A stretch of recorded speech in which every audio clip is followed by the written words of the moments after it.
in the Gospel of John, the first chapter, in those first 14 verses called the prologue, it says that, and to all who received him, he gave power.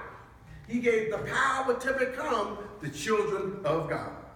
And in the book of Acts, when Jesus is about to ascend, the disciples asked him, Lord, are you going to now put us in charge of the world? He said, no.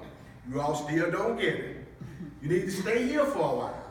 And when you have received power, then you shall be my witnesses. And in the second chapter of Acts, they received the power Jesus was talking about.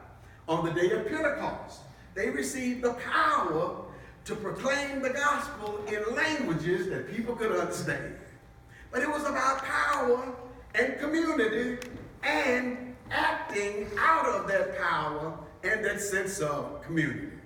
And I think that that's the model that Noah really offers us, to be in community with one another, out of our faith commitment, and acting out of that commitment to make, as Amos put it, justice run down like waters and righteousness flow like an ever-pouring stream.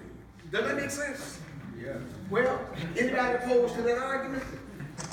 Well, suppose you had to give an elevator speech to somebody about how you as a person of faith could be engaged in this kind of work. And I'll tell you a little anecdote.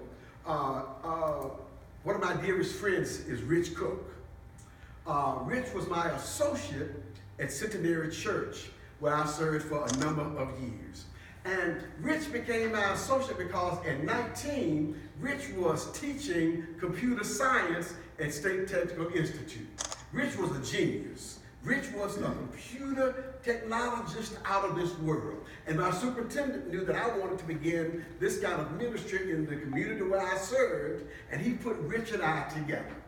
Well, in Memphis, some years ago, we had an IAF affiliate, that's the Industrial Areas Foundation, called Shelby County Interfaith, which was gave birth to TNT here in Nashville. And so Rich and I are talking one day. I said, oh, Rich, by the way, be sure to put SCI meeting on your calendar. He said, I don't do SCI. I said, well, hold. What do you mean you don't do SCI? He said, well, I think, first of all, I spoke to Rich in a language I thought he could understand. What do you mean you don't do SCI? I said, Rich was white. We were a 100% African-American church. And it didn't, his race did not matter until he said he didn't do SCI. So, what do you mean? He said, because you all coerce people into doing things. And I don't think that's Christian. So, Rich, you talk about loving Martin King and he being an example for you. What do you think all of the boycotts and demonstrations were about? He said, well, those were different. They weren't coercing people. So, Rich, I think you got a problem with your definition of coercion, or you're in the wrong place. As a matter of fact, Rich got fired that day. But calmer heads prevailed. The chairman of our Staff Parish Relations Committee and the chairman of my administrative council said, you really need to calm down. I think you all can work through this. Rich is going to be an asset. We're going to figure it out.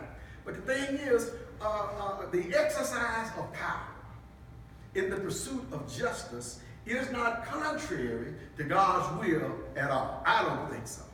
And I think that we're called to be engaged in most certainly how we use that power, but accountable for having it and not using it.